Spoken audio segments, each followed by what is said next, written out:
To live pictures from Gaza, where there have been fresh Israeli airstrikes overnight, and there are reports that at least 13 people have been killed, including women and children, and this is according to the Gaza Civil Defense. So we're just monitoring the live shot from the Gaza skyline. Previously, this is now Khan Yunis. We've seen black smoke rising in Gaza as well this morning, and of course all of this after the Israeli Prime Minister Benjamin Netanyahu vowed to continue the fight against Hamas with growing intensity.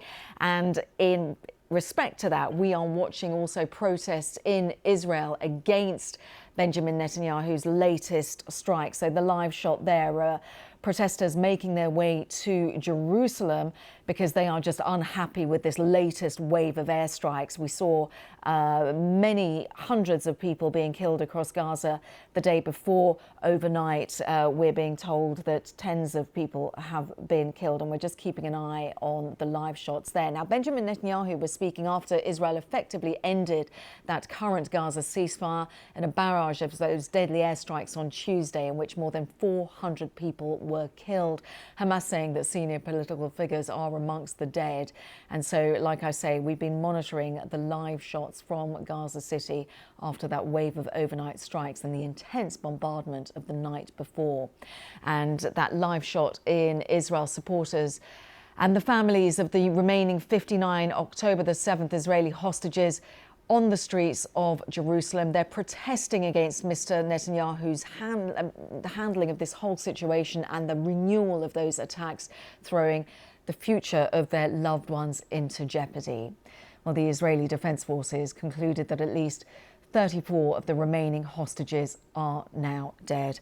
A lot to discuss with our Middle East correspondent Yolande Knell, who joins us live from Jerusalem. And Yolande, just where are we with this ceasefire, which, as we're watching there, the aftermath of those most recent airstrikes, is the ceasefire over now?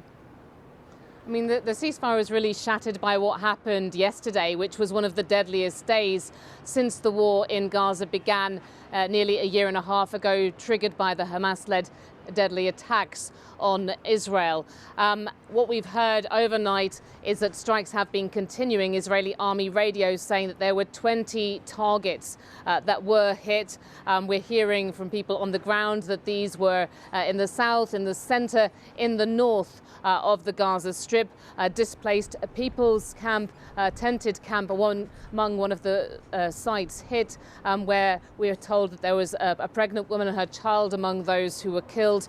The Israeli military said it was hitting terrorist targets, and that one of the places that was it focused on in the north of the Gaza Strip was a location where there were plans to launch rockets. The Israeli Navy has also been firing at vessels off the coast, which it says were being used by Hamas and Islamic Jihad. I mean, what we've seen in the last few hours is not on the scale of yesterday's bombardment, but I think the message is very much that this offensive continues. As the Israeli Prime Minister said yesterday, what we saw in those hours was just the beginning. And, you know, he has said that his aim here is to put pressure on Hamas to agree to release the hostages that it's holding. Of course, as you were saying, the families of those hostages are extremely worried, many of them, about what this means for their loved ones. And we've had them staging rallies. There are other protests going on as well